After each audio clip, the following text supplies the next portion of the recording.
चलो फ्रेंड्स, अब पढ़ते हैं capsule number 10 which is for treatment of under over absorption. Friends, हमने अभी पिछले कैप्सूल में कैलकुलेट किया 3000 का अंडर। अब ये अंडर एब्जॉर्प्शन क्या है? मेरा एक्चुअल खर्चा ज्यादा हुआ, मैंने रिकवर कम हुआ, राइट? तो देयर इज अंडर एब्जॉर्प्शन।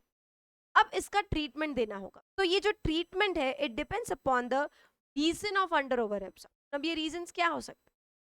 वो 3000 का जो एडिशनल खर्चा हो गया, मैंने रिकवर 25,000 किया, हुआ 28,000। जो 3000 का एडिशनल खर्चा हुआ है उसका क्या रीजन?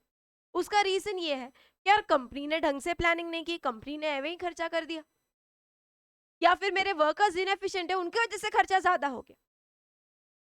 ऐसा कुछ भी रीजन हो जहां पर हम कस्टमर को तो ब्लेम ही नहीं कर सकते। तो when your under absorption is due to such abnormal reason where you cannot blame the customer, your company is at fault, you cannot blame the customer, then friends in that case आपको क्या करना होगा?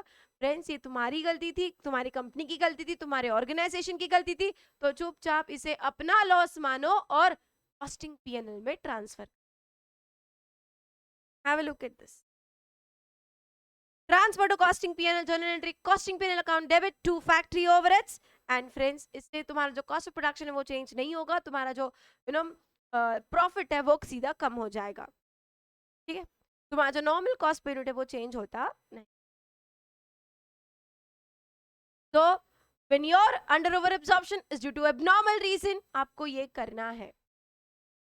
But अगर तुम्हारी गलती ना हो, तो कंपनी की गलती ना हो, तो तो क्या हो सकता है? तो नॉर्मली मार्केट में खर्चा बढ़ गया, इसलिए तुम्हारा भी खर्चा बढ़ गया। अब जैसे मान लो वो जो कॉस्ट है वो ट्रांसपोर्टेशन कॉस्ट होता है, अभी पेट्रोल के प्राइसेस इतने बढ़ गए इसलिए ट्रांसपोर्टेशन कॉस्ट बढ़ गया है, डिलीवरी कॉस्ट बढ़ गया है, तो क्या करें? नॉर्मल है ये। अगर ये नॉर्मल है तो कस्टमर भी समझेंगे, कस्टमर भी ये खर्चा एडिशनली आपको पे करेंगे, दे विल ऑल्सो अंडरस्टैंड। तो friends, when your under over absorption is due to normal reason, normal fluctuation of prices, then in that case आपको कैलकुलेट करना होगा सप्लीमेंट्री रेट। ये सप्लीमेंट्री रेट क्या है? फ्रेंड्स, हम जब एग्जाम लिखते हैं ना तो हम मेन आंसर शीट में, बट उसके पेजेस अगर लिखकर खत्म हो जाते हैं, then we ask for supplement, that is additional paper. Similarly ये है सप्लीमेंट्री रेट। हमने पिछले कैप्सूल नंबर 8 में सीखा था how to calculate absorption rate. जो एब्जॉर्प्शन रेट कैलकुलेट किया वो तो हम हर कस्टमर को चार्ज कर ही रहे, but that rate was insufficient to recover all the overheads, right? वो रेट ने सारा ओवरहेड्स का खर्चा रिकवर किया नहीं, इसलिए तो अंडर एब्जॉर्प्शन है। और अब ये अंडर एब्जॉर्प्शन को रिकवर करने के लिए हम एक एडिशनल रेट चार्ज करेंगे फ्रेंड्स, इसे कहते हैं supplement, because the main rate was not sufficient to absorb all your overheads. So friends, this is supplement.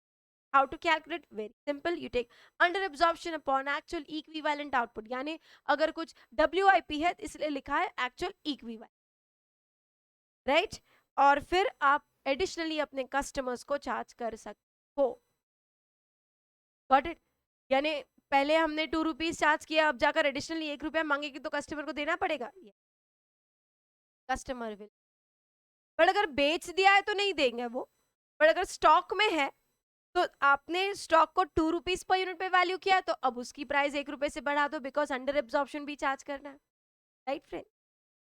तो if your under absorption is due to normal reason, we use supplementary rate and additionally charge to customer. How to charge? Cost of sales बढ़ा देंगे, या अगर stock में है units तो closing stock of finish goods और closing stock of WIP का value बढ़ा देंगे to factory overheads. Okay, and here your cost of production will change. Got it friends? क्योंकि यहाँ पर हम कस्टमर को चार्ज कर रहे हैं, तो जो कस्टमर का कॉस्ट है वो हम बढ़ा। ओके, जब हम ट्रांसफर टू कॉस्टिंग पीएनएल करते हैं तभी कॉस्ट ऑफ प्रोडक्शन चेंज होता नहीं है, वो डायरेक्टली हम लॉस बुक कर देते हैं। बट बिकॉज ये नॉर्मल इंक्रीज है, हमें कस्टमर को चार्ज करना होगा, तो कॉस्ट, टोटल कॉस्ट जो है वो बढ़ा देंगे। Have a look at this example that will give you more clarity.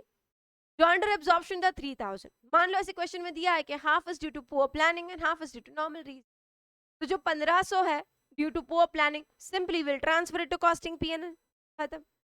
Costing P&L account debit 1500 to factory overheads 1500 and the balance half is due to normal reason, तो उसके लिए हम supplementary rate निकालेंगे। 1500 divide by let's say 100 units assume किया, तो हर एक unit का खर्चा 15 रुपए से बढ़ाना।